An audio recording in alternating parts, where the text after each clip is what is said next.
को सम्मिलित करूंगा। वीरेंद्र सिंह जी भी डिबेट में हमें ज्वाइन कर चुके हैं। वीरेंद्र जी, एक बार फिर आरोप लगा और इस बार बहुत सीरियस मसला है, क्योंकि अब तक कभी अखिलेश यादव ने डायरेक्टली इस तरह की स्टेटमेंट नहीं दिए, लेकिन मैंने देखा कि सीतापुर में संडे को उन्होंने एक ओपन फोरम पर एक स्टेटमेंट दिया और कहा कि बीजेपी की बी टीम है और उनके कार्यालय से, बीजेपी कार्यालय से बीएसपी के कैंडिडेट तय होते हैं।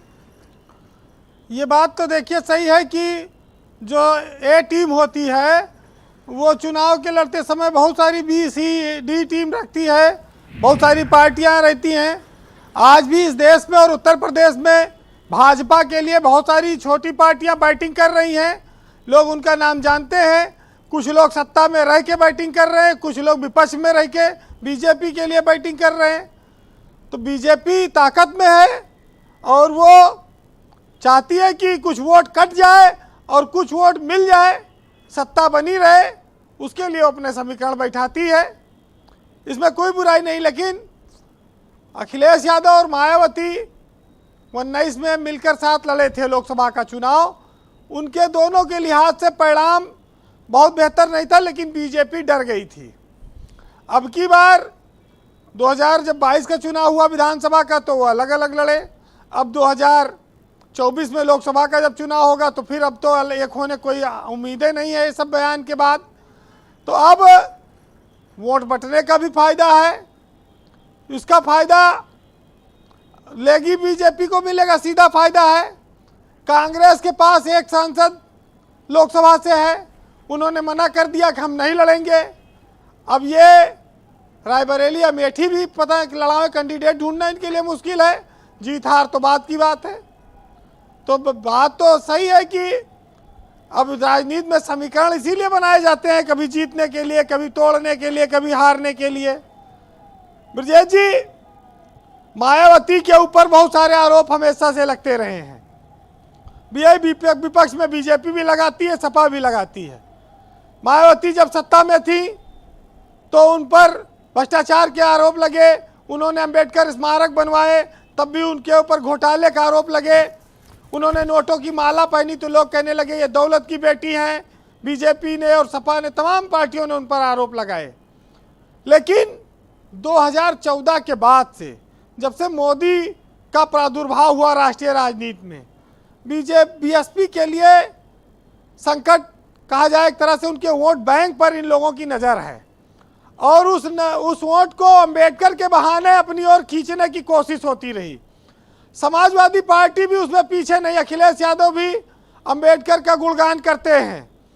अब लेकिन दुर्भाग्य की बात ये देखो कि वोट तो भाजपा ले गई और पार्टी के सब नेता सपम चले गए बसपा के साथ, ये हुआ।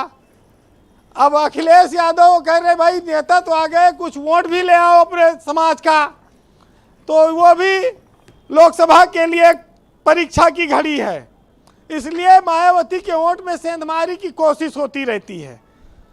लेकिन उत्तर प्रदेश में जब मोदी 2014 में प्रधानमंत्री नहीं थे, तब भी उनके 3 बहुत बड़े प्रशंसक थे और उसमें राजनाथ सिंह, मुलायम सिंह यादव और मायावती का नाम लिया जा सकता है।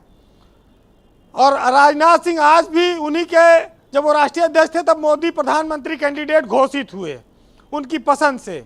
मुलायम सिंह उनकी कई बार मंचों से तारीफ कर चुके हैं मोदी की। और मायावती भी जब मुख्यमंत्री थी तो गुजरात में उनका प्रचार करने के लिए वो गई थी।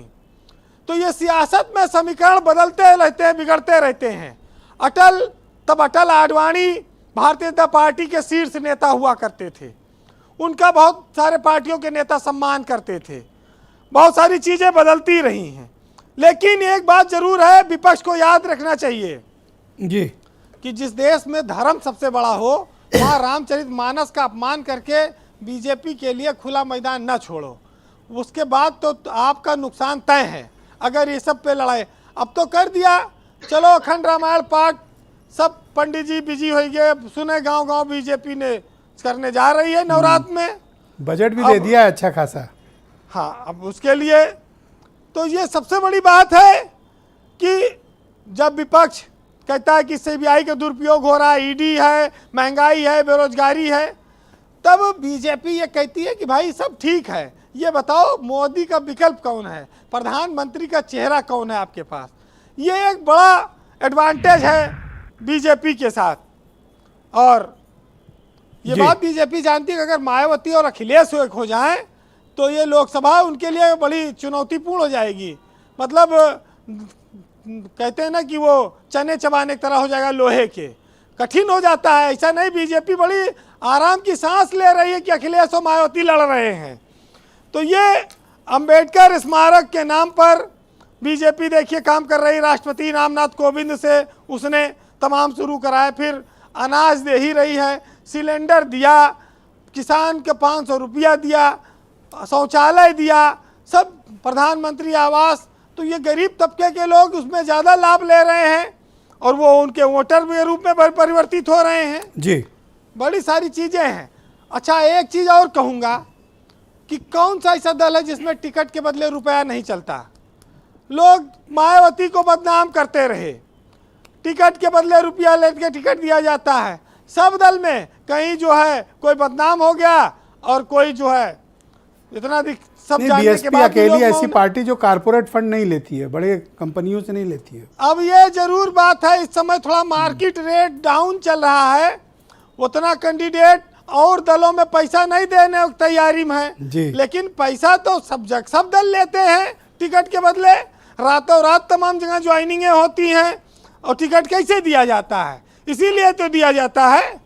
और वो ठेल के पुराने नेताओं को भगा देते हैं, नए नेता आगे आ जाते हैं।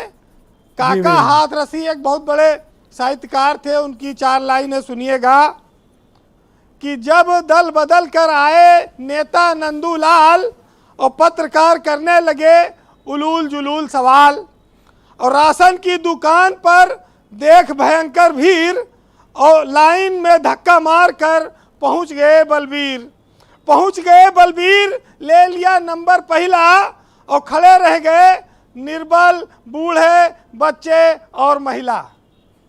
बहुत शुक्रिया आपका वीरेंद्र जी, बहुत बहुत धन्यवाद।